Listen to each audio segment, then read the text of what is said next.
Welcome to Kenton's videos. Enjoy the video. You must know up front, I will not help you perform destructive actions like nuking servers. Instead, start with legal, constructive goals. Create a Discord developer account, set a clear scope for your bot, and obtain only the permissions you need. Once done, document intended features and safety measures.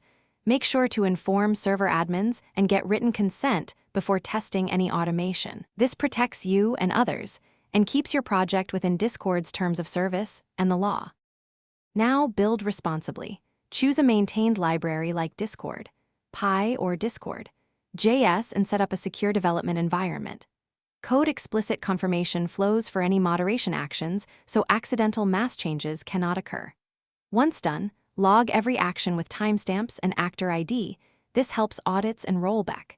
Make sure to restrict scopes via OAuth 2 and request only the permissions you absolutely need. Test features in a private test server with consenting users, not in public or production servers.